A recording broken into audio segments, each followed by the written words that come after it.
DD Punjabi channel ਦੇਖ ਰਹੇ ਸਾਰੇ ਦਰਸ਼ਕਾਂ ਦਾ ਨਿੱਘਾ ਸਵਾਗਤ ਕਰਦੇ ਹਾਂ। ਮੈਂ ਹਾਂ ਨਵਜੋਤ ਕੌਰ ਸਿੱਧੂ ਲੈ ਕੇ ਹਾਜ਼ਰ ਹਾਂ ਜੀ ਪ੍ਰੋਗਰਾਮ ਅੱਜ ਦੀ ਗੱਲ ਇਸ ਪ੍ਰੋਗਰਾਮ ਦੇ ਤਹਿਤ ਲਾਈਵ ਚਰਚਾ ਕੀਤੀ ਜਾਏਗੀ ਇਦਾਂ ਦੇ ਵਿਸ਼ੇ ਦੇ ਉੱਤੇ ਜਿਹੜਾ ਦਿਨ ਅਸੀਂ ਅੱਜ ਮਨਾ ਰਹੇ ਹਾਂ। ਅੱਜ ਹੈ ਜੀ 24 ਜਨਵਰੀ ਤੇ ਜਿਹਨੂੰ ਅਸੀਂ ਮਨਾਉਂਦੇ ਹਾਂ ਜੀ ਰਾਸ਼ਟਰੀ ਬਾਲੜੀ ਦਿਵਸ ਦੇ ਤੌਰ ਤੇ, ਜਿਹਨੂੰ ਕੌਮੀ ਬਾਲੜੀ ਦਿਵਸ ਵੀ ਕਿਹਾ ਜਾਂਦਾ। ਕਿਉਂ ਦਿਨ ਇਹ ਮਨਾਇਆ ਜਾਂਦਾ, ਕਿਉਂ ਖਾਸ ਹੈ, ਧੀਆਂ ਨੂੰ ਲੈ ਕੇ ਕੀ ਕਦਮ ਸਰਕਾਰਾਂ ਵੱਲੋਂ ਚੁੱਕੇ ਗਏ, ਕੀ ਕਦਮ ਸਮਾਜ ਦੇ ਵੱਲੋਂ ਚੁੱਕੇ ਗਏ ਤੇ ਅੱਜ ਧੀਆਂ ਸਮਾਜ 'ਚ ਕਿੱਥੇ ਖੜੀਆਂ ਨੇ, ਕਿੱਦਾਂ ਦੇ ਦਰਜੇ ਉਹਨਾਂ ਨੂੰ ਪ੍ਰਾਪਤ ਨੇ, ਇਹਦੇ ਬਾਰੇ ਖੁੱਲ੍ਹ ਕੇ ਚਰਚਾ ਹੋਏਗੀ ਜੀ ਇਸ ਲਾਈਵ ਸ਼ੋਅ ਦੇ ਵਿੱਚ। ਚਰਚਾ ਕਰਨ ਲਈ ਖਾਸ ਤੌਰ ਤੇ ਜਿਹੜਾ ਦੇ ਮਾਹਿਰ ਸਾਡੇ ਕੋਲ ਸਟੂਡੀਓ 'ਚ ਪਹੁੰਚੇ ਨੇ, ਤੁਹਾਨੂੰ ਮਿਲਵਾਉਂਦੇ ਆ, ਉਹਨਾਂ ਦਾ ਸਵਾਗਤ ਕਰਦੇ ਆ। ਸਭ ਤੋਂ ਪਹਿਲਾਂ ਸਟੂਡੀਓ 'ਚ ਸਵਾਗਤ ਕਰਦੇ ਆ ਜੀ ਗੁਰਜੋਤ ਕੌਰ ਜੀ ਦਾ। ਗੁਰਜੋਤ ਜੀ ਸਟੂਡੀਓ 'ਚ ਬਹੁਤ-ਬਹੁਤ ਸਵਾਗਤ ਹੈ ਜੀ। ਗੁਰਜੋਤ ਜੀ ਨਾਰੀ ਨਿਕੇਤਨ ਦੇ ਜਨਰਲ ਸੈਕਟਰੀ ਨੇ ਤੇ ਨਾਲ ਦੀ ਨਾਲ ਦੇ ਟਰਸਟੀ ਵੀ ਨੇ। ਇਸ ਤੋਂ ਬਾਅਦ ਅਸੀਂ ਸਵਾਗਤ ਕਰਦੇ ਹਾਂ ਪ੍ਰਵੀਨ ਅਬਰੋਲ ਜੀ ਦਾ, ਜੋ ਕਿ ਸਮਾਜ ਸੇਵਿਕਾ ਨੇ। ਪ੍ਰਵੀਨ ਜੀ ਬਹੁਤ-ਬਹੁਤ ਸਵਾਗਤ ਹੈ ਜੀ। ਧੰਨਵਾਦ। ਸੋ ਗੱਲਬਾਤ ਜਿਹੜੀ ਅਹਿਮ ਹੈ ਅੱਜ ਕੌਮੀ ਬਾਲੜੀ ਦਿਵਸ ਤੇ ਉਸ ਤੋਂ ਵੀ ਪਹਿਲਾਂ ਇਹ ਜਾਣਨਾ ਜ਼ਰੂਰੀ ਹੈ ਕਿ ਇਸ ਦਿਨ ਨੂੰ ਮਨਾਉਣ ਦੀ ਜ਼ਰੂਰਤ ਕਿਉਂ ਮਹਿਸੂਸ ਹੋਈ। ਜਦੋਂ ਅਸੀਂ ਗੁਰਜੋਤ ਜੀ ਗੱਲ ਕਰਦੇ ਹਾਂ ਰਾਸ਼ਟਰੀ ਬਾਲੜੀ ਦਿਵਸ ਨੂੰ ਮਨਾਉਣ ਦੀ, ਕਿਉਂ ਮਨਾਇਆ ਜਾਂਦਾ, ਮੰਤਵ ਕੀ ਹੈ ਇਸ ਦਿਨ ਨੂੰ ਮਨਾਉਣ ਦਾ? ਨਵਜੋਤ ਜੀ, ਇਹ ਦਿਨ 2008 ਚ ਸਾਡੇ ਔਰਤ ਤੇ ਬਾਲ ਵਿਕਾਸ ਮੰਤਰਾਲੇ ਤੇ ਭਾਰਤ ਸਰਕਾਰ ਵੱਲੋਂ ਮਨਾਉਣਾ ਸ਼ੁਰੂ ਹੋਇਆ ਸੀ ਜੀ, ਕਿਉਂਕਿ ਦਿਨ ਪਰ ਦਿਨ ਹਰ ਰੋਜ਼ ਜਿਹੜੀਆਂ ਨਾ ਬਰਾਬਰੀਆਂ ਲੜਕੀਆਂ ਨਾਲ ਹੋ ਰਹੀਆਂ ਸੀ, ਉਹਦੇ ਪ੍ਰਤੀ ਲੋਕਾਂ ਨੂੰ ਜਾਗਰੂਕ ਕਰਨਾ ਬਹੁਤ ਜ਼ਰੂਰੀ ਸੀ। ਔਰ ਮੈਂ ਮੰਨਦੀ ਹਾਂ ਸਰਕਾਰਾਂ ਦੇ, ਲੋਕਾਂ ਦੇ ਜਿਹੜਾ ਇੱਕ ਸੁਚੇਤ ਵਰਗ ਆ ਸਾਡੇ ਸਮਾਜ ਦਾ, ਉਹਦੀ ਸੋਚ ਕਰਕੇ, ਬਹੁਤ ਨਵੀਂ ਸੋਚ, ਖੁੱਲੀ ਸੋਚ ਕਰਕੇ ਅੱਜ ਉਹ ਲੜਕੀਆਂ ਤੇ ਲੜਕਿਆਂ 'ਚ ਬਰਾਬਰੀ ਸਮਝਦੇ ਨੇ। ਉਹਦੇ ਹੀ ਸਦਕਾ ਅੱਜ ਸਾਰਿਆਂ ਦੇ ਯਤਨਾਂ ਦੇ ਸਦਕਾ ਜਿਹੜੇ ਲੋਕ ਸੁਚੇਤ ਹੋ ਗਏ ਨੇ, ਅੱਜ ਲੜਕੀਆਂ ਉਸ ਮੁਕਾਮ ਤੇ ਪਹੁੰਚ ਗਈਆਂ ਜਿੱਥੇ ਪਹਿਲਾਂ ਕਦੀ ਕੋਈ ਸੋਚ ਵੀ ਨਹੀਂ ਸਕਦਾ ਸੀ। ਅੱਜ ਉਹ ਹਰ ਖਿੱਤੇ 'ਚ, ਹਰ ਪੋਜੀਸ਼ਨ ਤੇ ਲੜਕੀਆਂ ਦੇ ਬਰਾਬਰ ਨੇ ਔਰ ਕਈ ਜਗ੍ਹਾ ਤਾਂ ਉਹ ਬਿਹਤਰ ਵੀ ਕੰਮ ਕਰ ਰਹੀਆਂ ਨੇ ਜੀ। ਤੇ ਹੌਲੀ ਹੌਲੀ ਇਹ ਜਾਗਰੂਕਤਾ ਸਾਨੂੰ ਸਾਰੇ ਸਮਾਜ 'ਚ ਉਸ ਵਰਗ 'ਚ ਵੀ ਪਹੁੰਚਾਣੀ ਔਰ ਉਹਨਾਂ ਨੂੰ ਜਾਗਰੂਕ ਕਰਨਾ ਬਹੁਤ ਜ਼ਰੂਰੀ ਹੈ ਜਿਨ੍ਹਾਂ ਦੀ ਸੋਚ ਹਜੇ ਥੋੜੀ ਪਿਛੜੀ ਹੈ। ਜੋ ਗੁਰਜੋਤ ਜੀ ਨੇ ਗੱਲ ਕੀਤੀ ਪ੍ਰਵੀਨ ਜੀ, 2008 ਤੋਂ ਲੈ ਕੇ ਜੋ ਮੰਤਵ ਮਿੱਥਿਆ ਗਿਆ ਸੀ ਤੇ 2023 ਚ ਆਪਾਂ ਬੈਠੇ, ਹਾਲਾਂਕਿ ਚਾਹੇ ਪਹਿਲੇ ਮਹੀਨੇ 'ਚ ਹੀ ਆ, ਕੀ ਤੁਹਾਨੂੰ ਲੱਗਦਾ ਕਿ ਉਸ ਸੋਚ ਦੇ ਆਪਾਂ ਨੇੜੇ ਪਹੁੰਚੇ ਆ? ਕਿੱਥੇ ਉਸ ਦਿਵਸ ਦੀ ਜਿਹੜੀ ਮਹਾਨਤਾ ਅੱਜ ਉਹ ਖੜੀ ਹੈ? ਅੱਜ ਉਸ ਦਿਨ ਦੀ ਮਹਾਨਤਾ ਸਾਡੇ ਸਾਹਮਣੇ ਪੂਰੇ ਇੱਕ ਰੂਪ ਦੇ ਵਿੱਚ ਖੜੀ ਹੈ ਕਿ ਅੱਜ ਅਸੀਂ ਡੀਡੀ ਪੰਜਾਬੀ ਦੇ ਵਿਹੜੇ 'ਚ ਤਿੰਨੇ ਔਰਤਾਂ ਬਾਲੜੀ ਦਿਵਸ ਤੇ ਗੱਲਬਾਤ ਕਰ ਰਹੇ ਆ। ਇਸ ਤੋਂ ਵੱਡਾ ਕੀ ਸਬੂਤ ਹੈ ਕਿ ਉਹਦੇ ਵਿੱਚ ਕਿੰਨਾ ਪਰਿਵਰਤਨ ਆਇਆ। ਕੋਈ ਸਮਾਂ ਸੀ ਜਦੋਂ ਇੱਕ ਬੇਟੀ ਨੂੰ ਜਨਮ ਲੈਣ ਵਾਸਤੇ ਸਮਾਜ ਦੀ ਆਗਿਆ ਲੈਣੀ ਪੈਂਦੀ ਸੀ। ਅੱਜ ਬੇਟੀ ਆਤਮ ਨਿਰਭਰ ਹੋ ਰਹੀ ਹੈ। ਅੱਜ ਉਸ ਬੇਟੀ ਨੇ, ਦੀਆ ਬਜਾਜ ਨੇ ਜਾ ਕੇ ਸਾਡੇ ਮਾਊਂਟ ਐਵਰੈਸਟ ਤੇ ਸਾਡੇ ਦੇਸ਼ ਦਾ ਝੰਡਾ ਚੜਾਇਆ। ਸਿਰਫ ਇਹ ਦੱਸਿਆ ਕਿ ਔਰਤਾਂ ਕਿਸੇ ਵੀ ਪੱਖ 'ਚ ਕਮਜ਼ੋਰ ਨਹੀਂ, ਸਿਰਫ ਉਹਨਾਂ ਨੂੰ ਸੁਅਵਸਰ ਮਿਲਣ ਦੀ ਜ਼ਰੂਰਤ ਹੈ। ਔਰ 2008 ਤੋਂ ਜਿਹੜੀਆਂ ਤਬਦੀਲੀਆਂ ਆਈਆਂ, 2015 ਚ ਜਦੋਂ ਬੇਟੀ ਬਚਾਓ ਬੇਟੀ ਪੜਾਓ ਤੇ ਆਏ, ਉਸ ਤੋਂ ਬਾਅਦ ਲੋਕਾਂ 'ਚ ਹੋਰ ਜਾਗਰੂਕਤਾ। ਔਰ ਇਹਦੇ ਵਿੱਚ ਸਭ ਤੋਂ ਵੱਡਾ ਅਹਿਮ ਰੋਲ ਸਾਡੀ ਸਿੱਖਿਆ ਨੇ ਕੀਤਾ।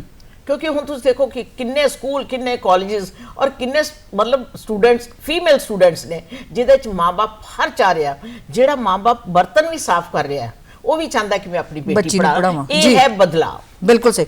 ਬੇਟੀ ਬਚਾਓ ਬੇਟੀ ਪੜਾਓ ਦੀ ਆਪਾਂ ਇੱਕ ਹੋਰ ਉਦਾਹਰਣ ਲੈ ਕੇ ਗੁਰਜੋਤ ਜੀ ਚੱਲਦੇ ਆ। ਇਸ ਚੀਜ਼ ਨੇ ਪੰਜਾਬ ਦੇ ਨਾਲ ਨਾਲ ਹੋਰ ਸੂਬਿਆਂ ਨੂੰ ਵੀ ਬਹੁਤ ਵਧਾਇਆ। ਜਿਹੜੀ ਇਹ ਸਕੀਮ ਸੀਗੀ ਸਰਕਾਰ ਦੀ, ਤੁਹਾਨੂੰ ਕੀ ਲੱਗਦਾ ਕਿ ਇਸ ਸਕੀਮ ਨੇ ਲੋਕਾਂ ਨੂੰ ਇੱਕ, ਆਪਾਂ ਕਹਿੰਦੇ ਨਾ, ਇੱਕਦਮ ਕ੍ਰਾਂਤੀ ਆ ਜਾਂਦੀ ਕਿਸੇ ਚੀਜ਼ ਨੂੰ ਲੈ ਕੇ, ਲੋਕਾਂ ਦਾ ਇੱਕਦਮ ਮਾਈਂਡਸੈਟ ਚੇਂਜ ਹੋ ਜਾਂਦਾ ਕਿ ਇਸ ਤਰੀਕੇ ਨਾਲ ਇਹ ਚੀਜ਼ ਰੂਟ ਹੋਈ? ਇਹਦਾ ਇਹ ਹੈ ਕਿ ਜਿਹੜੀ ਸਿੱਖਿਆ ਹੈ ਨਾ ਉਹ ਬਹੁਤ ਜ਼ਰੂਰੀ ਹੈ। ਤੇ ਜਦੋਂ ਬੇਟੀ ਨੂੰ, ਉਹ ਕਹਿੰਦੇ ਆ ਨਾ, ਬੇਟੇ ਨੂੰ ਪੜਾਓ ਤੇ ਇੱਕ ਇਨਸਾਨ ਨੂੰ ਪੜਾਉਂਦੇ ਆ। ਜੇ ਬੇਟੀ ਨੂੰ ਪੜਾ ਰਹੇ ਆ, ਪੂਰੇ ਪਰਿਵਾਰ ਨੂੰ ਪੜਾ ਰਹੇ ਆ। ਜਦੋਂ ਬੇਟੀ ਨੂੰ ਸਿੱਖਿਆ ਦੇਣੀ ਬਹੁਤ ਜ਼ਰੂਰੀ ਹੈ, ਜਦੋਂ ਇਸ ਲਾਇਕ ਹੋ ਜਾਂਦੀ ਹੈ ਕਿ ਉਹਦੀ ਨਾ ਜਿਹੜੀ ਆਪਣੀ ਸ਼ਖਸੀਅਤ ਆ ਉਹਦੇ 'ਚ ਇੱਕ ਕੌਨਫੀਡੈਂਸ ਆ ਜਾਂਦਾ ਆ, ਉਹ ਆਤਮ ਨਿਰਭਰ ਫੀਲ ਕਰਦੀ ਆ, ਫਿਰ ਉਹਦਾ ਦ੍ਰਿਸ਼ਟੀਕੋਣ ਬਦਲ ਜਾਂਦਾ। ਉਹ ਉਹਨਾਂ ਮਸਲਿਆਂ ਤੇ ਸਮਾਜ ਆਪਣੀ ਆਵਾਜ਼ ਉਠਾ ਪਾਉਂਦੀ ਹੈ ਜਿਹੜੀ ਕਿ ਇੱਕ ਪੜ੍ਹੀ ਲਿਖੀ ਲੜਕੀ ਆਪਣੇ ਆਪ ਨੂੰ ਇਸ ਕਾਬਿਲ ਨਹੀਂ ਸਮਝਦੀ। ਤੇ ਇਸ ਲਈ ਬੇਟੀਆਂ ਨੂੰ ਪੜ੍ਹਾਉਣਾ ਬਹੁਤ ਜ਼ਰੂਰੀ ਹੈ ਤਾਂ ਕਿ ਉਹ ਕੱਲ ਨੂੰ ਕੁਝ ਹੱਦ ਤੱਕ ਆਪਣਾ ਮੁਕਾਬਲਾ ਕਰ ਸਕਣ, ਸਮਾਜ ਦੇ ਵਿੱਚ ਖੜੇ ਹੋ ਕੇ ਆਪਣੀ ਆਵਾਜ਼ ਉਠਾ ਸਕਣ। ਬੇਟੀਆਂ ਨੂੰ ਪੜ੍ਹਾਉਣ ਦੀ ਗੱਲ ਚੱਲੀ ਹੈ, ਉਸ ਤੋਂ ਬਾਅਦ ਅਗਲਾ ਪੜਾਅ ਹੁੰਦਾ ਫਿਰ ਨੌਕਰੀ।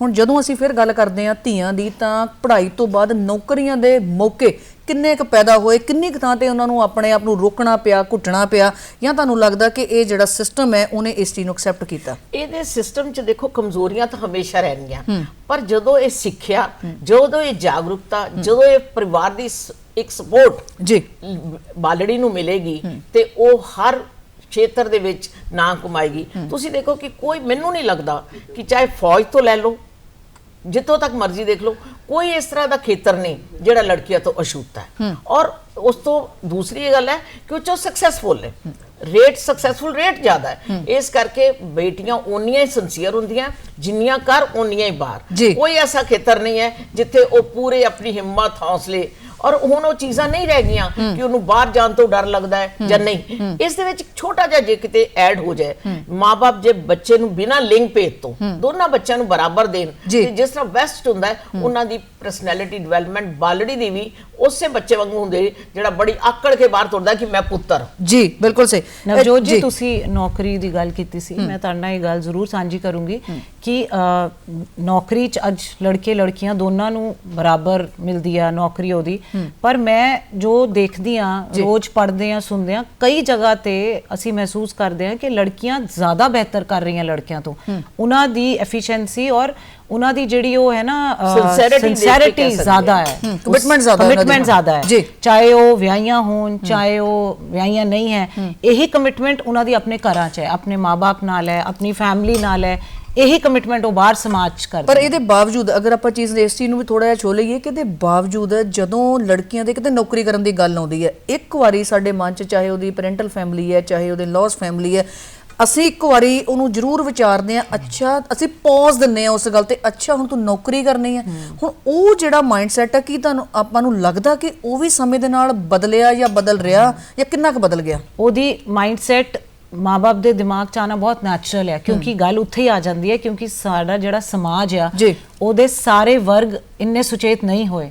ਉਹ ਕਿਤੇ ਨਾ ਕਿਤੇ ਲੜਕੀ ਦਾ ਉਹਨੂੰ ਫਾਇਦਾ ਚੁੱਕਣ ਦੀ ਕੋਸ਼ਿਸ਼ ਕਰਦੇ ਆ। ਅੱਛਾ, ਫਿਰ ਲੜਕੀ ਜੇ ਕਿਤੇ ਲੜਕੇ ਤੋਂ ਅੱਗੇ ਨਿਕਲ ਜਾਏ, ਉਹ ਵੀ ਉਹਨਾਂ ਤੋਂ ਟੋਲਰੇਟ ਨਹੀਂ ਹੁੰਦਾ। ਇਸ ਲਈ ਉਹ ਸਮਾਜ ਦੀ ਸੋਚ ਬਦਲਣੀ ਬਹੁਤ ਜ਼ਰੂਰੀ ਆ, ਤਾਂ ਹੀ ਉਹ ਥੋੜਾ ਖੁੱਲ ਕੇ ਵਿਚਰ ਸਕਦੀਆਂ।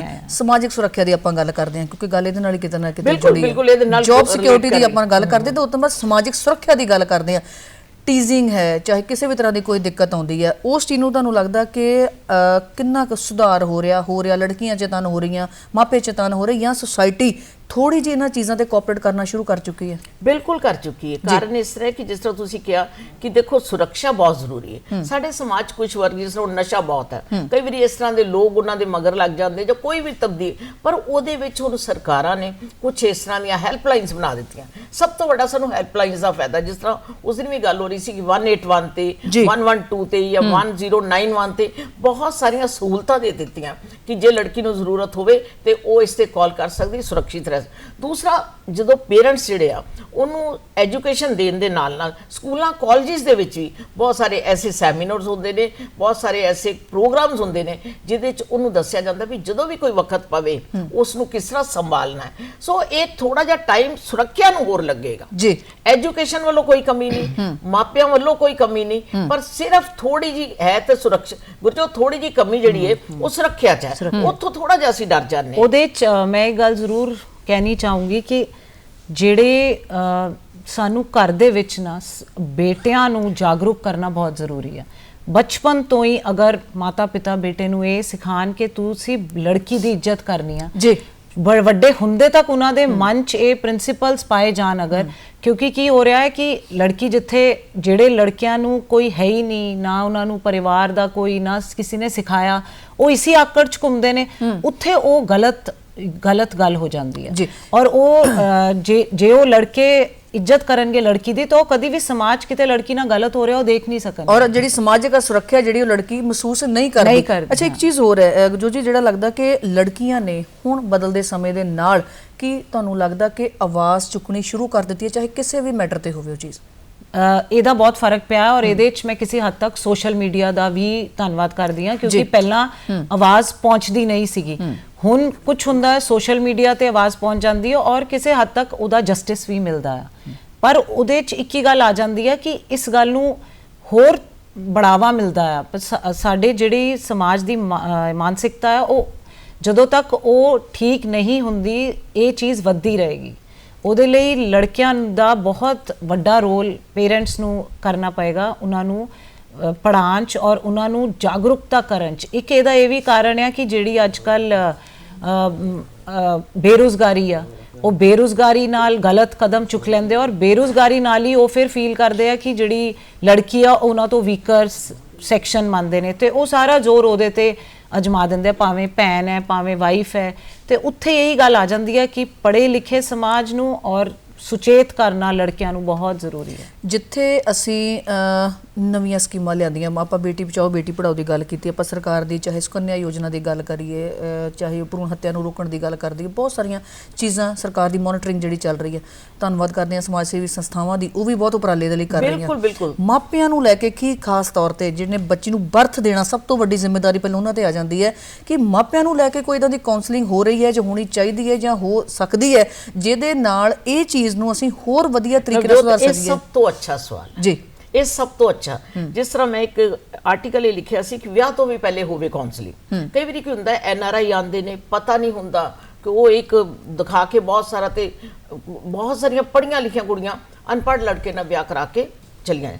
ਇਹ ਜਿਹੜੀ ਕਾਉਂਸਲਿੰਗ ਹੈ, ਇਸ ਤਰ੍ਹਾਂ ਦਾ ਮੇਰਾ ਆਪਣਾ ਇੱਕ ਵਿਚਾਰ ਹੈ ਕਿ ਇੱਕ ਸੈਂਟਰ ਖੋਲਿਆ ਜਾਏ ਜਿਸ 'ਚ ਪਹਿਲੇ ਮੈਂਟਲੀ ਪ੍ਰਿਪੇਅਰ ਕੀਤਾ ਜਾਏ।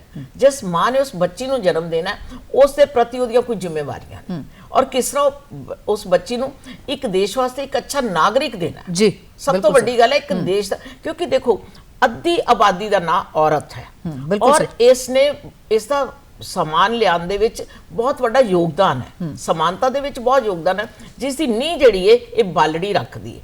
ਤੇ ਕੌਮੀ ਦਿਵਸ ਤੇ ਅਸੀਂ ਇਹੀ ਕਹਾਂਗੇ ਕਿ ਹਰ ਬਾਲੜੀ ਨੂੰ ਉਹਦੇ ਮਿਲਦੇ ਹੱਕ ਮਿਲਣੇ ਚਾਹੀਦੇ ਨੇ, ਚਾਹੇ ਉਹ ਪੋਸ਼ਣ ਦਾ ਹੈ, ਚਾਹੇ ਉਹਦਾ ਐਜੂਕੇਸ਼ਨ ਦਾ ਹੈ, ਚਾਹੇ ਉਹਦਾ ਬੋਲਣ ਦਾ ਹੱਕ ਹੈ। ਕਿਉਂਕਿ ਅਕਸਰ ਬੱਚੀ ਬੋਲਦੀ ਹੈ ਤੇ ਇਧਰ ਕਹਿ ਦਿੰਦੇ ਤੂੰ ਅੱਗੇ ਜਾ ਕੇ ਗੱਲ ਕਰ ਲੈ। ਇਹ ਪਰਾਇਆ, ਇਹ ਚੀਜ਼ਾਂ ਜਿਹੜੀਆਂ ਮਾਈਂਡ ਸੈਟ ਚੋਂ, ਮਾਂ ਚੋਂ ਇਹ ਨਿਕਲਣੀਆਂ ਚਾਹੀਦੀਆਂ ਕਿ ਜੇ ਦੋਨੋਂ ਘਰ ਤੇਰੇ ਨੇ, ਜਿਸ ਘਰ ਉਹ ਪੈਦਾ ਹੋਈ ਹੈ, ਜਿਸ ਇੱਕ ਘਰ ਚੋਂ ਨੇ ਜਨਮ ਲਿਆ, ਇੱਕ ਘਰ ਚੋਂ ਨੇ ਜਾ ਕੇ ਜਨਮ ਦੇਣਾ। ਇਸ ਕਰਕੇ ਇਹਨਾਂ ਦੋਨਾਂ ਚੀਜ਼ਾਂ ਨੂੰ ਉਹਨੂੰ ਮੈਂਟਲੀ ਪ੍ਰਿਪੇਅਰ ਕਰਨ, ਕਦੀ ਵੀ ਬਾਰ-ਬਾਰ ਇਸ ਚੀਜ਼ ਨੂੰ ਨਾ ਜਤਲਾਇਆ ਜਾਏ। ਬੱਚਿਆਂ ਵਾਸਤੇ ਇਹ ਬਹੁਤ ਇੱਕ ਛੋਟੀ ਜੀ ਨਾ ਸਹਿਮੀ ਹੋਈ ਗੱਲ ਹੁੰਦੀ ਹੈ। ਬਿਲਕੁਲ ਸਹੀ। ਇੱਕ ਗਜੋਜਿਕ ਚੀਜ਼ ਇਹ ਹੈ ਕਿ ਜਿਹੜੀ ਮੈਮ ਨੇ ਗੱਲ ਕੀਤੀ, ਉਹਦੇ ਨਾਲ ਖੂਬਸੂਰਤ ਚੀਜ਼ ਇਹ ਵੀ ਮੈਨੂੰ ਲੱਗਦਾ ਹੋਣੀ ਚਾਹੀਦੀ ਕਿ ਜਦੋਂ ਆਪਾਂ ਵਿਆਹ ਦੀ ਗੱਲ ਕਰਦੇ ਹਾਂ ਕਿ ਬੱਚੀ ਦਾ ਪਾਲਣ ਪੋਸ਼ਣ ਹੈ ਜਿਹੜਾ, ਜਾਂ ਅਸੀਂ ਜਿਹਨੂੰ ਗਰੂਮਿੰਗ ਕਹਿ ਦਿੰਦੇ ਆ, ਕਿ ਸਿਰਫ ਇਸ ਪਰਪਸ ਦੇ ਨਾਲ, ਇਸ ਮੰਤਵ ਦੇ ਨਾਲ ਹੋਣੀ ਚਾਹੀਦੀ ਹੈ ਕਿ ਕੱਲ ਨੂੰ ਇਹਨੂੰ ਚੰਗਾ ਮੁੰਡਾ ਮਿਲੂਗਾ, ਕਿ ਸਿਰਫ ਉਹਨੂੰ ਪੜਾਇਆ ਜਾਂ B.Ed ਜਾਂ M.Ed ਅਸੀਂ ਇਸੇ ਕਰਕੇ ਕਰਾਉਣੀ ਹੈ ਕਿ ਉਹ ਟੀਚਰ ਬਣੂਗੀ, 8 ਤੋਂ 2 ਦੀ ਜੌਬ ਕਰੂਗੀ, ਫਿਰ ਆਪਣੇ ਪਰਿਵਾਰ ਨੂੰ ਟਾਈਮ ਦੇਊਗੀ, ਕਿ ਸਿਰਫ ਇਹੀ ਮੰਤਵ ਸਾਡਾ ਹੋਣਾ ਚਾਹੀਦਾ? ਨਹੀਂ, ਇਹਦੇ 'ਚ ਇਹ ਮੰਤਵ ਹੋਣਾ ਚਾਹੀਦਾ ਕਿ ਉਹਦੀ ਜਿਹੜੀ ਸ਼ਖਸੀਅਤ ਹੈ ਨਾ, ਉਹ ਬਚਪਨ ਤੋਂ ਹੀ, ਪਹਿਲੇ ਦਿਨ ਤੋਂ, ਜਿੱਦਾਂ ਆਂਟੀ ਨੇ ਕਾਉਂਸਲਿੰਗ ਦੀ ਗੱਲ ਕੀਤੀ, ਉਹਨੂੰ ਬਚਪਨ ਤੋਂ ਹੀ ਕਾਉਂਸਲ ਕਰਨਾ ਬਹੁਤ ਜ਼ਰੂਰੀ ਹੈ। ਕਿਉਂਕਿ ਕਈ ਪਰਿਵਾਰ ਇਦਾਂ ਦੇ ਹੁੰਦੇ ਆ ਜਿਨ੍ਹਾਂ ਦੇ ਮੈਂ ਦੇਖਿਆ ਮਾਂ-ਬਾਪ ਵਿਛੜ ਜਾਂਦੇ ਆ, ਉਹ ਬੱਚੇ ਆਉਂਦੇ ਆ ਜਾਂ ਨਾਰੀ ਨਿਕੇਤਨ ਆਉਂਦੇ ਆ, ਉਹਨਾਂ ਦੇ ਦਿਮਾਗ ਤੇ, ਕਿਉਂਕਿ ਉਹਨਾਂ ਨੇ ਬਚਪਨ 'ਚ ਇੰਨਾ ਕੁਝ ਦੇਖਿਆ ਹੁੰਦਾ ਨਾ, ਉਹਨਾਂ ਦੀ ਕਦੀ ਕੋਈ ਕਾਉਂਸਲਿੰਗ ਹੋਈ ਹੁੰਦੀ ਆ, ਉਹ ਉਹਨਾਂ ਦੀ ਸ਼ਖਸੀਅਤ ਦਾ ਇੱਕ ਹਿੱਸਾ ਬਣ ਜਾਂਦੇ ਔਰ ਉਹ ਅਖੀਰ ਤੱਕ ਉਹਨਾਂ ਨਾਲ ਰਹਿੰਦੀਆਂ, ਵਿਆਹ ਵੀ ਹੋ ਜਾਏ, ਕੁਝ ਵੀ ਹੋ ਜਾਏ। ਇਸ ਲਈ ਇਹ ਪਰਿਵਾਰ ਦੀ, ਮਾਂ-ਬਾਪ ਦੀ ਬਹੁਤ ਡਿਊਟੀ ਆ ਕਿ ਉਹਨਾਂ ਨੂੰ ਪੜ੍ਹਾਉਣ, ਲਿਖਾਉਣ ਔਰ ਇਸ ਲਾਇਕ ਬਣਾਉਣ ਕਿ ਉਹ ਕੱਲ ਨੂੰ ਬਿਲਕੁਲ ਸਮਾਜ ਖੜੀਆਂ ਹੋ ਸਕਣ, ਭਾਵੇਂ ਆਪਣੇ ਵਿਆਹ ਤੋਂ ਬਾਅਦ ਵੀ, ਵਿਆਹ ਤੋਂ ਪਹਿਲਾਂ ਵੀ ਉਹ ਹਰ ਗਲਤ ਗੱਲ ਤੇ ਆਵਾਜ਼ ਚੁੱਕਣ। ਇੱਕ ਹੋਰ ਬਦਲਾਅ ਜਿਹੜਾ ਸਮਾਜ ਦੇ ਵਿੱਚ ਦੇਖਣ ਨੂੰ ਮਿਲ ਰਿਹਾ ਕਿ ਚਾਹੇ ਅਸੀਂ ਸੁਨੀਤਾ ਵਿਲੀਅਮਸ ਦੀ ਗੱਲ ਕਰ ਲਈਏ, ਕਲਪਨਾ ਚਾਵਲਾ ਦੀ ਆਪਾਂ ਗੱਲ ਕਰ ਲਈਏ, ਬਹੁਤ ਨਾਮ, ਚਾਹੇ ਹੁਣ ਅਸੀਂ ਆਪਣੇ ਕ੍ਰਿਕਟ ਦੇ ਵਿੱਚ ਯੰਗ ਕੁੜੀਆਂ ਸਾਡੇ ਪੰਜਾਬ ਦੇ ਵਿੱਚੋਂ ਨਿਕਲ ਕੇ ਆ ਰਹੀਆਂ ਅੱਗੇ, ਹੈ ਨਾ, ਖੇਡਾਂ ਦੀ ਚਾਹੇ ਗੱਲ ਕਰ ਲਈਏ, ਆਰਮੀ, ਨੇਵੀ, ਕੁਝ ਵੀ ਆਪਾਂ ਸੈਗਮੈਂਟ ਇੱਕ ਛੋ ਲਈਏ, ਸਾਨੂੰ ਬਹੁਤ ਸਾਫ਼ ਹੋ ਚੁੱਕਾ ਹੈ ਕਿ ਧੀਆਂ ਹਰ ਖੇਤਰ 'ਚ ਅੱਗੇ ਆ ਰਹੀਆਂ। ਉਹਦੇ ਬਾਵਜੂਦ ਜਦੋਂ ਅਧਿਕਾਰਾਂ ਦੀ ਗੱਲ ਆਉਂਦੀ ਹੈ, ਬਰਾਬਰੀ ਦੀ ਗੱਲ ਆਉਂਦੀ ਹੈ, ਕਿ ਸਾਨੂੰ ਲੱਗਦਾ ਕਿ ਸਾਡੇ ਲਈ ਸੌਖਾ ਹੁੰਦਾ, ਅਸੀਂ ਹੌਕਾ ਨਹੀਂ ਭਰਦੇ ਉਹਨੂੰ ਬਰਾਬਰੀ ਦੇਣ ਲੱਗਿਆ, ਜਾਂ ਜਿਸ ਸੈਗਮੈਂਟ ਦੇ ਵਿੱਚੋਂ ਜਾ ਕੇ ਕੰਮ ਕਰਨਾ ਚਾਹੁੰਦੀਆਂ ਅਸੀਂ ਬੜੇ ਆਰਾਮ ਦੇ ਨਾਲ ਉਹਨੂੰ ਉਹਦੀ ਬਣਦੀ ਥਾਂ ਦੇ ਦਿੰਦੇ ਹਾਂ, ਜਾਂ ਥੋੜੀ ਤਕਲੀਫ ਮਹਿਸੂਸ ਕਰਦੇ ਹਾਂ ਅੱਜ ਵੀ? ਨਹੀਂ, ਮੈਂ ਅੱਜ ਇੱਕ ਬੜੀ ਖੁਸ਼ੀ ਮਹਿਸੂਸ ਕਰਦੀ ਹਾਂ ਜੀ। ਤੇ ਮੈਂ ਛੋਟੀ ਜਿਹੀ ਉਦਾਹਰਨ ਦਿੰਦੀ ਹਾਂ ਕਿ ਆਪਣੇ ਘਰਾਂ 'ਚ ਮੈਂ ਦੇਖ ਰਹੀ ਹਾਂ ਕਿ ਅੱਜ ਜਿਹੜੀਆਂ ਬੱਚੀਆਂ ਨੇ ਨਾ, ਉਹ ਪੂਰਾ ਆਪਣਾ ਹੱਕ ਬੜੇ ਰੋਬ ਨਾਲ ਲੈ ਰਹੀਆਂ। ਕਿਤੇ ਵੀ ਉਹਨਾਂ ਨੂੰ ਇੱਕ ਉਹ ਜੇ ਕਹਿੰਦੇ ਨਾ ਗ੍ਰਾਂਟ ਟੂ ਬੀ ਗ੍ਰਾਂਟਡ, ਉਹ ਨਹੀਂ ਲੈਣਾ ਪਸੰਦ ਕਰਦੀਆਂ, ਉਹ ਆਪਣਾ ਹੱਕ ਸਮਝਦੀਆਂ। ਔਰ ਜਦੋਂ ਬੱਚਿਆਂ ਨੂੰ ਇਸ ਗੱਲ ਦਾ ਅਹਿਸਾਸ ਹੋਏਗਾ ਵੀ ਇਹ ਸਾਡਾ ਹੱਕ ਹੈ, ਅਸੀਂ ਲੈਣਾ ਹੈ, ਤੇ ਤਦ ਬੱਚਿਆਂ 'ਚ ਜਾਗਰੂਕਤਾ ਔਰ ਦੂਸਰੇ ਲੋਕ ਉਹ ਤੋਂ ਪ੍ਰੇਰਿਤ ਹੁੰਦੇ ਨੇ। ਬਿਲਕੁਲ ਸਹੀ। ਨਾਰੀ ਨਿਕੇਤਨ ਦੀ ਆਪਾਂ ਗੱਲ ਕਰਦੇ ਹਾਂ, ਕਿਉਂਕਿ ਨਾਰੀ ਨਿਕੇਤਨ ਇੱਕ ਇੱਦਾਂ ਦੀ ਸੰਸਥਾ ਜਿਹੜੀ ਇਹੋ ਜਿਹੀਆਂ ਬੱਚੀਆਂ ਨੂੰ ਸਾਂਭਦੀ ਵੀ ਹੈ, ਪਾਲਦੀ, ਉੱਥੇ ਵਿਆਹ ਤੱਕ ਦੀ ਉਹਨਾਂ ਦੀ ਜ਼ਿੰਮੇਵਾਰੀ, ਤੇ ਉਸ ਤੋਂ ਬਾਅਦ ਵੀ ਕਨੈਕਸ਼ਨ ਤੁਹਾਡੇ ਨਾਲ ਉਹਨਾਂ ਦਾ ਬਣਿਆ ਰਹਿੰਦਾ। ਉੱਥੇ ਜੇ ਮੈਂ ਬੱਚਿਆਂ ਦੀ ਇਸ ਸਮੇਂ ਗੱਲ ਕਰਾਂ ਤਾਂ ਕਿਵੇਂ ਦਾ ਉਹਨਾਂ ਦੇ ਨਾਲ, ਤੁਹਾਡੇ ਨਾਲ ਇੰਟਰੈਕਸ਼ਨ ਹੈ, ਕਿਵੇਂ ਬੱਚਿਆਂ ਨੂੰ ਅੱਗੇ ਮੌਕੇ ਦਿੱਤੇ ਜਾ ਰਹੇ ਨੇ, ਕਿਹੋ ਜਿਹਾ ਉੱਥੇ ਮਾਹੌਲ ਉਹਨਾਂ ਨੂੰ ਪ੍ਰਦਾਨ ਕਰਨ ਦੀ, ਪ੍ਰੋਵਾਈਡ ਕਰਨ ਦੀ ਕੋਸ਼ਿਸ਼ ਕੀਤੀ ਜਾਂਦੀ ਹੈ? ਨਾਰੀ ਨਿਕੇਤਨ 'ਚ ਬੱਚੇ ਇੱਕ ਸ਼ੈਲਟਰ ਹੋਮ ਵੀ ਹੈ ਜੀ। ਅਨਾਥ ਹਾਲੇ ਤੋਂ ਇਲਾਵਾ ਇੱਕ ਸ਼ੈਲਟਰ ਹੋਮ ਵੀ ਹੈ। ਉੱਥੇ ਸਾਡੇ ਕੋਲ ਛੋਟੇ ਤੋਂ ਲੈ ਕੇ ਵੱਡੀਆਂ ਲੜਕੀਆਂ ਵੀ ਆਉਂਦੀਆਂ ਤੇ ਸਾਡੀ ਕੋਸ਼ਿਸ਼ ਹਮੇਸ਼ਾ ਹੀ ਹੁੰਦੀ ਆ ਕਿ ਅਸੀਂ ਪਹਿਲੇ ਦਿਨ ਤੋਂ ਉਹਨਾਂ ਦੀ ਕਾਉਂਸਲਿੰਗ ਕਰੀਏ। ਮੇਰੀ ਇਹ ਕੋਸ਼ਿਸ਼ ਰਹਿੰਦੀ ਹੈ ਕਿ ਇਹਨਾਂ ਨੂੰ ਨਾ ਇਹਨਾਂ ਦਾ ਜਿਹੜਾ ਪਿਛੋਕੜ ਆ ਇੱਕ ਤਾਂ ਉਹਦੇ ਤੋਂ ਬਾਹਰ ਕੱਢੀਏ, ਇੱਕ ਉਹਨਾਂ ਨੂੰ ਇਹ ਆਤਮ ਵਿਸ਼ਵਾਸ ਉਹਨਾਂ 'ਚ ਲਿਆਉਣ ਦੀ ਕੋਸ਼ਿਸ਼ ਕਰਦੇ ਆ ਕਿ ਤੁਸੀਂ ਇਹ ਨਹੀਂ ਸੋਚੋ ਕਿ ਤੁਸੀਂ ਬਿਲਕੁਲ ਇੱਕ ਸਮਾਜ ਤੁਹਾਨੂੰ ਪਟਿਰਕਿਆ ਹੈ ਜਾਂ ਤੁਸੀਂ ਬਿਲਕੁਲ ਤੁਸੀਂ ਬਹੁਤ ਜ਼ਿਆਦਾ ਆਪਣੇ ਆਪ 'ਚ ਕੌਨਫੀਡੈਂਸ ਲਿਆਓ, ਆਤਮ ਵਿਸ਼ਵਾਸ ਲਿਆਓ, ਤੁਸੀਂ ਪੜ੍ਹੋ ਲਿਖੋ। ਔਰ ਸਾਡੀ ਕੋਸ਼ਿਸ਼ ਇਹੀ ਹੁੰਦੀ ਹੈ ਕਿ ਕਾਲਜ, ਹੁਣ ਸਾਡੀਆਂ ਲੜਕੀਆਂ ਕਾਲਜ ਪੜ੍ਹ ਰਹੀਆਂ ਜੀ, ਕਾਲਜ ਪੜ੍ਹੋ, ਆਪਣੇ ਪੈਰਾਂ ਤੇ ਖੜੇ ਹੋ ਔਰ ਫਿਰ ਤੁਸੀਂ ਦੇਖੋ ਕਿ ਤੁਹਾਨੂੰ ਉਹ ਬਿਲਕੁਲ ਇੱਕ ਡਿਫਰੈਂਟ ਲਾਈਫ ਹੈ ਤੁਹਾਡੇ ਲਈ। ਸਿਰਫ ਇਹ ਚੀਜ਼ ਦੀ ਹੁੰਦੀ ਹੈ ਕਿ ਆਪਣੇ 'ਚ ਆਤਮ ਵਿਸ਼ਵਾਸ ਲਿਆਓ, ਆਪਣੀ ਬਸ ਸੰਪੂਰਨਤਾ ਰੱਖੋ ਆਪਣੀ ਸ਼ਖਸੀਅਤ 'ਚ। ਜੀ। ਇੱਕ ਯੋਗਦਾਨ ਜਿਹੜਾ ਨਾਰੀ ਨਿਕੇਤਨ ਦਾ ਪਾਇਆ ਜਾ ਰਿਹਾ, ਇਦਾਂ ਦੀ ਮਗਰ ਕੁਝ ਹੋਰ ਸੰਸਥਾਵਾਂ ਦੀ ਗੱਲ ਕਰਨ ਦੀ ਕੋਸ਼ਿਸ਼ ਕਰਾਂ, ਸਿਰਫ ਆਪਾਂ ਜਲੰਧਰ ਸ਼ਹਿਰ ਦੀ ਗੱਲ ਕਰ ਲਈਏ ਪ੍ਰਵੀਨ ਜੀ, ਤੁਸੀਂ ਸਮਾਜ ਦਾ ਹਿੱਸਾ ਆ। ਜਦੋਂ ਅਸੀਂ ਕਹਿੰਦੇ ਆ ਵੀ ਤਰੱਕੀ ਦੇ ਯੁੱਗ 'ਚ ਬੈਠੇ ਆ, ਸਾਇੰਸ ਦੇ ਯੁੱਗ 'ਚ ਬੈਠੇ ਆ, ਅਸੀਂ ਬਹੁਤ ਸਾਰੀਆਂ ਸਾਡੇ ਕੋਲ ਸਕੀਮਾਂ ਆ, ਬਹੁਤ ਸਾਰੀਆਂ ਸਾਡੇ ਕੋਲ ਲਾਭ ਆ, ਉਹਦੇ ਬਾਵਜੂਦ ਕਿਉਂ ਇਦਾਂ ਦੀਆਂ ਸੰਸਥਾਵਾਂ ਨੂੰ ਹੋਰ ਹੰਬਲੇ ਮਾਰਨੇ ਪੈ ਰਹੇ ਆ? ਬੇਟੀਆਂ ਨੂੰ ਖਾਸ ਤੌਰ ਤੇ ਸਾਂਭਣ ਦੇ ਲਈ, ਬਚਾਉਣ ਦੇ ਲਈ ਕਮੀਆਂ ਕਿੱਥੇ ਆ? ਸਮਾਜ ਦੇ ਵਿੱਚ, ਮਾਪਿਆਂ ਦੇ ਵਿੱਚ, ਸਾਡੀ ਸੋਚ ਦੇ ਵਿੱਚ ਕਿੱਥੇ ਕਮੀ ਬੈਠੀ ਹੈ? ਸਭ ਤੋਂ ਪਹਿਲੇ ਸਮਾਜ ਤੋਂ ਡਰਦੇ ਆ ਮਾਪਿਆਂ ਦੀ ਸੋਚ ਵਿੱਚ। ਪਿੱਛੇ ਜੇ ਨਾਰੀ ਨਿਕੇਤਨ ਦੇ ਵਿੱਚ ਇੱਕ ਤੀਸਰੀ ਬੱਚੀ ਜਦੋਂ ਹੋਈ ਤੇ ਉਸ ਨੂੰ ਝੂਲੇ 'ਚ ਛੱਡ ਗਏ ਸੀ। ਗੁਰਜੋਤ ਪਤਾ ਹੋਣਾ ਤੁਹਾਨੂੰ, ਤੇ ਇਹਦੇ ਬਾਰੇ ਸਾਡੀ ਡਿਸਕਸ਼ਨ ਵੀ ਹੋਈ ਸੀ। ਤਾਂ ਛੱਡ ਗਏ ਤੇ ਬਾਅਦ ਦੇ ਵਿੱਚ 1 ਜਾਂ 2 ਦਿਨ ਬਾਅਦ ਜਦੋਂ ਮਾਂ ਕੋਲੋਂ ਮਾਂ ਦੀ ਮਮਤਾ ਜਾਗੀ, ਉਹਦੇ ਕੋਲ ਨਹੀਂ ਰਿਹਾ ਗਿਆ ਤੇ ਉਹਨਾਂ ਨੇ ਫਿਰ ਫੋਨ ਕੀਤਾ ਔਰ ਉੱਥੋਂ ਦੇ ਜਿਹੜੇ ਸੰਚਾਲਕ ਨੇ ਉਹਨਾਂ ਨੇ ਪੂਰੀ ਮੈਨੂੰ ਡਿਟੇਲ ਦੱਸੀ ਕਿ ਅਸੀਂ ਉਹ ਬੱਚੀ ਨੂੰ ਵਾਪਸ ਦੇ ਦਿੱਤੀ ਗਈ, ਪੂਰੇ ਆਪਣੇ ਰੂਲਸ ਰੈਗੂਲੇਸ਼ਨ। ਪਰ ਉਸ ਤੋਂ ਬਾਅਦ ਉਹਦੀ ਰੋਜ਼ ਚੈਕਿੰਗ ਹੁੰਦੀ ਸੀ, ਵੀਡੀਓ ਕਾਲ ਤੇ ਦੇਖੀ ਜਾਂਦੀ ਸੀ ਕਿ ਕਿਤੇ ਅੱਗੇ ਤਾਂ ਨਹੀਂ ਕਿਸੇ ਨੇ ਦਿੱਤੀ। ਸਵਾਲ ਇਸ ਗੱਲ ਦਾ ਕਿ ਇਹ ਚੀਜ਼ ਤੋਂ ਡਰਦੇ ਆ, ਪਰ ਜਦੋਂ ਇੱਕ ਮਾਂ ਉੱਠ ਜਾਂਦੀ ਹੈ ਕਿ ਮੈਂ ਵੀ ਦੇਖਿਆ ਕਿ ਇੱਕ ਬੇਟੀ ਜਦੋਂ ਬਾਹਰ ਪਾ ਦਿੱਤੀ ਕਿ ਜੇ ਤੁਸੀਂ ਇਸ ਬੇਟੀ ਨੂੰ ਰੱਖਣਾ ਤੇ ਤੂੰ ਨਹੀਂ ਰਹੇਂਗੀ, ਉਹ ਬੇਟੀ ਠੰਡ 'ਚ ਪਈ ਰਹੀ ਔਰ ਸਵੇਰੇ ਉਹ ਬੇਟੀ ਨਹੀਂ ਮਰੀ ਤੇ ਉਹਨੇ ਕਿਹਾ ਜੇ ਮੌਤ ਤੋਂ ਨਹੀਂ ਰਹੀ ਤੇ ਮੈਂ ਬੇਟੀ ਨੂੰ ਪਾਲਣ ਤੋਂ ਕਿਉਂ ਡਰਾਂਗੀ? ਇਸ ਕਰਕੇ ਅੱਜ ਮਾਂ-ਬਾਪ ਬਦਲ ਰਹੇ ਨੇ। ਅੱਜ ਮਾਂ-ਬਾਪ ਇੱਕ ਬੇਟੀ ਤੇ ਹੁਣ ਤੋਂ ਬਾਅਦ ਦੂਸਰਾ ਬੱਚਾ ਨਹੀਂ ਚਾਹ ਰਹੇ। ਬਿਲਕੁਲ, ਉਹ ਚਾਹੁੰਦੇ ਨੇ ਕਿ ਇਸ ਬੇਟੀ ਨੂੰ ਪੜਾ ਕੇ ਕਿਸੇ ਮੁਕਾਮ ਤੇ ਪਹੁੰਚਾਇਆ ਜਾਏ, ਇਹੀ ਸਾਡੀ ਜ਼ਿੰਦਗੀ। ਕਿਉਂਕਿ ਸਮਾਜ ਦਾ ਗੁਰਜੋਤ ਜੀ ਇੱਕ ਹਿੱਸਾ ਇਹ ਵੀ ਹੈ ਜਿਹੜਾ ਇਹ ਚਾਹੁੰਦਾ ਕਿ ਜਦੋਂ ਉਹਨਾਂ ਦੇ ਮੰਨ ਲਓ ਦੂਜੀ ਜਾਂ ਤੀਜੀ ਬੱਚੀ ਹੋ ਜਾਂਦੀ ਤਾਂ ਉਹ ਯੂਨੀਕ ਹੋਮ ਹੈ ਜਾਂ ਆਪਣਾ ਨਾਰੀ ਨਿਕੇਤਨ ਉਹਦੇ ਸ਼ੈਲਟਰ ਦੇ ਵਿੱਚ ਪਾ ਜਾਂਦੇ ਆ। ਪਰ ਇੱਕ ਅਗਲਾ ਹੋਰ ਇਹਦਾ ਪਹਿਲੂ ਉਹ ਵੀ ਹੈ ਕਿ ਜਦੋਂ ਅਸੀਂ ਕਿਸੇ ਨੂੰ ਬੱਚਾ ਅਡਾਪਟ ਕਰਨ ਲਈ ਕਹਿੰਦੇ ਆ, ਤੁਹਾਡਾ ਤਾਂ ਬਹੁਤ ਨਜ਼ਦੀਕ ਦਾ ਵਾਸਤਾ ਪੈਂਦਾ ਸੀ ਨਾਲ, ਫਿਰ ਸਾਨੂੰ ਬੱਚੀ ਕਿਉਂ ਚਾਹੀਦੀ, ਉਦੋਂ ਬੇਟੀ ਹੀ ਕਿਉਂ ਚਾਹੀਦੀ ਉਦੋਂ ਅਡਾਪਸ਼ਨ ਦੇ? ਉਹਦੇ 'ਚ ਉਹੀ ਫਰਕ ਆ ਜਾਂਦਾ ਹੈ, ਜਿਹੜਾ ਵਰਗ ਸਮਾਜ ਦਾ ਸੁਚੇਤ ਹੈ ਨਾ ਉਹਨੂੰ ਬੇਟੀ ਹੀ ਚਾਹੀਦੀ ਹੈ। ਔਰ ਮੈਂ ਤੁਹਾਨੂੰ ਇੱਕ ਹੋਰ ਗੱਲ ਦੱਸੂਗੀ, ਮੈਨੂੰ ਹੈਰਾਨੀ ਹੁੰਦੀ ਆ ਦੇਖ ਕੇ ਕਿ ਆਪਣੇ ਭਾਰਤ ਦੇ ਲੋਕਾਂ ਨਾਲੋਂ ਬਾਹਰਲੇ ਲੋਕ ਆ ਜਿਹੜੇ ਉਹ ਆ ਕੇ ਉਹਨਾਂ ਨੇ ਅਡਾਪਸ਼ਨ ਦੇ ਵਿੱਚ ਸਿਲੈਕਟਿਵ ਬੇਟੀਆਂ ਕਰਦੇ ਆ। ਔਰ ਦੂਸਰੀ ਗੱਲ ਮੈਂ ਤੁਹਾਨੂੰ ਇੱਕ ਹੋਰ ਗੱਲ ਕਹੂੰਗੀ ਕਿ ਸਾਡੇ ਜਿਹੜੀ ਭਾਰਤੀ ਲੋਕਾਂ ਦੀ ਮੈਂਟੈਲਿਟੀ ਆ ਨਾ ਕਿ ਗੋਰਾ ਬੱਚਾ ਹੋਏ, ਜ਼ਿਆਦਾ ਸੋਨਾ ਬੱਚਾ ਹੋਏ, ਉਹ ਅਕਸਰ ਮੈਂ ਦੇਖਿਆ ਹੈ ਕਿਉਂਕਿ ਕਾਰਾ ਵੈਬਸਾਈਟ ਵੱਲੋਂ ਸਾਨੂੰ ਅਲਾਟ ਹੁੰਦੇ ਆ ਬੱਚੇ ਆਪਣੀ ਗਵਰਨਮੈਂਟ ਵੱਲੋਂ ਕਿ ਤੁਸੀਂ ਇਹ ਬੱਚਿਆਂ ਨੂੰ ਅਡਾਪਟ ਕਰਾਣਾ ਹੈ। ਤੇ ਇੰਡੀਅਨਸ ਦੀ ਮੈਂ ਮੈਂਟੈਲਿਟੀ ਦੇਖੀ ਆ, ਉਹ ਕੋਸ਼ਿਸ਼ ਕਰਦੇ ਆ ਸੋਨਾ ਬੱਚਾ ਲਈਏ। ਪਰ ਜਿਹੜੇ ਬਾਹਰਲੇ ਮੁਲਕਾਂ ਦੇ ਲੋਕ ਹੈ, ਕਿਉਂਕਿ ਉਹਨਾਂ ਦਾ ਜਿਹੜਾ ਸਮਾਜ ਮੈਂ ਸੋਚਦੀ ਹਾਂ ਉਹ ਬਿਲਕੁਲ ਇਸ ਚੀਜ਼ ਨੂੰ ਨਹੀਂ ਕਰਦਾ ਲੜਕੇ ਲੜਕੀ ਨੂੰ। ਉਹ ਫੋਰਨਰ ਜਿਹੜੇ ਨੇ ਉਹ ਆ ਕੇ ਜ਼ਰੂਰ ਬੱਚਾ ਲੈਣਗੇ ਜਿਹੜਾ ਕੋਈ ਬਹੁਤ ਸੋਨਾ ਨਹੀਂ, ਸਾਡੇ ਅਕੋਰਡਿੰਗ ਬਹੁਤ ਸੋਨਾ ਨਹੀਂ ਹੁੰਦਾ। ਇਸ ਲਈ ਇਹ ਉਹਨਾਂ ਦੀ ਬਹੁਤ ਵੱਡੀ ਗੱਲ ਲੱਗਦੀ, ਕਿਉਂਕਿ ਇਹ ਤਾਂ ਹੀ ਆਉਂਦਾ ਕਿਉਂਕਿ ਉਹਨਾਂ ਦਾ ਸਮਾਜ ਬਹੁਤ ਖੁੱਲੀ ਸੋਚ ਵਾਲਾ। ਸਾਨੂੰ ਇਹ ਚੀਜ਼ ਲਿਆਣੀ ਪਏਗੀ ਇੱਥੇ। ਮੇਰੀ ਤਾਂ ਇਹ ਕੋਸ਼ਿਸ਼ ਹੁੰਦੀ ਹੈ ਕਿ ਜਦੋਂ ਉੱਥੇ ਜਿਹੜੀ ਲੜਕੀ ਆ ਗਈ, ਮੈਂ ਉਹਨੂੰ ਇਹੀ ਕਹਿੰਦੀ ਹਾਂ ਕਿ ਕੱਲ ਨੂੰ ਤੇਰਾ ਵਿਆਹ ਹੋਣਾ, ਤੂੰ ਜਾਣਾ, ਤੂੰ ਡਟ ਕੇ ਲੜਨਾ। ਇਵਨ ਸਕੂਲ ਵੀ ਉਹ ਸ਼ਿਕਾਇਤ ਕਰੂਗੀ ਜੀ ਆ ਹੋਇਆ, ਮੈਂ ਕਹੂੰਗੀ ਤੂੰ ਜਵਾਬ ਕਿਉਂ ਨਹੀਂ ਦਿੱਤਾ, ਤੂੰ ਵਾਪਸ ਉਹਦੇ ਨਾਲ ਗੱਲ ਕੀਤੀ। ਮਤਲਬ ਆਪਣੇ ਹੌਲੀ ਹੌਲੀ ਹੌਲੀ ਛੋਟੇ ਛੋਟੇ ਕਦਮਾਂ ਨਾਲ ਆਪਣੇ ਪੈਰਾਂ ਤੇ ਖੜੇ ਹੋ। ਬਿਲਕੁਲ, ਕਿਉਂਕਿ ਇਹ ਚੀਜ਼ਾਂ ਜਿਹੜੀਆਂ ਇੱਕ ਇੱਕ ਕਦਮ ਜਿਹੜਾ ਤੁਹਾਨੂੰ ਅੱਗੇ ਤੱਕ ਲੈ ਕੇ ਜਾਂਦਾ। ਅੱਛਾ, ਹੁਣ ਆਪਾਂ ਗੱਲ ਕਰਦੇ ਹਾਂ ਕਿ 26 ਜਨਵਰੀ ਸਾਡਾ ਗਣਤੰਤਰ ਦਿਵਸ ਬਹੁਤ ਨੇੜੇ ਆ। ਇਸ ਵਾਰ ਦਾ ਜਿਹੜਾ ਉਹਦਾ ਥੀਮ ਹੈ ਉਹ ਵੀ ਸਾਡੀਆਂ ਧੀਆਂ ਨੂੰ ਸਮਰਪਿਤ ਕੀਤਾ ਗਿਆ। ਕੀ ਕਾਰਨ ਹੈ ਪ੍ਰਵੀਨ ਜੀ ਉਹਦਾ? ਫਿਰ ਇਹੀ ਕਾਰਨ ਕਿ ਜੇ ਬਾਲੜੀ ਦਿਵਸ ਦਾ ਅੱਜ ਅਸੀਂ ਗੱਲ ਕਰ ਰਹੇ ਹਾਂ ਤੇ ਬਾਲੜੀਆਂ ਨੂੰ ਉਸ ਮੁਕਾਮ ਤੇ ਪਹੁੰਚਾਉਣਾ ਹੈ ਜਿਸ ਦੀਆਂ ਉਹ ਹੱਕਦਾਰ ਨੇ। ਉਹਨਾਂ ਨੂੰ ਉਹ ਸਾਰੀਆਂ ਰਾਈਟਸ ਦੇਣੇ ਨੇ ਜਿਹਦੀਆਂ ਉਹ ਹੱਕਦਾਰ ਨੇ। ਉਹਨਾਂ ਦੇ ਵਿੱਚ ਭੇਦਭਾਵ ਖਤਮ ਕਰਨਾ ਹੈ, ਕਿਤੇ ਭਰੂਣ ਹੱਤਿਆ ਦੂਰ ਤੱਕ ਵੀ ਪਰਛਾਵਾਂ ਨਾ ਪਵੇ ਜੀ। ਇਸ ਚੀਜ਼ਾਂ ਵਾਸਤੇ ਉਹਨਾਂ ਨੇ 26 ਜਨਵਰੀ ਨੂੰ ਇਹ ਸਮਰਪਿਤ ਦਿਨ ਕੀਤਾ ਹੈ ਬੇਟੀਆਂ ਵਾਸਤੇ ਕਿ ਬੇਟੀ ਜਿਹੜੀ ਹੈ ਤਾਂ ਕੱਲ ਹੈ, ਬੇਟੀ ਸ੍ਰਿਸ਼ਟੀ ਦੀ ਰਚਿਤਾ ਹੈ ਜੀ। ਇਸ ਕਰਕੇ ਬੇਟੀ ਸਭ ਤੋਂ ਅਨਮੋਲ ਤੋਹਫਾ ਹੈ ਜਿਸ ਦੇ ਬਾਰੇ ਅਸੀਂ ਇਹ ਸੋਚਦੇ ਹਾਂ ਜੀ। ਔਰ ਜੇ ਬੇਟੀ ਨਹੀਂ ਹੈ ਤਾਂ ਤੁਸੀਂ ਸਮਾਜ ਕਿੱਦਾਂ ਚਲਾਓਗੇ, ਤੁਸੀਂ ਦੇਸ਼ ਕਿੱਦਾਂ ਚਲਾਓਗੇ? ਇਸ ਕਰਕੇ ਇਹ ਦਿਨ ਜਿਹੜਾ ਹੈ ਸਾਡਾ 26 ਜਨਵਰੀ ਨੂੰ ਧੀਆਂ ਨੂੰ ਸਮਰਪਿਤ ਹੈ।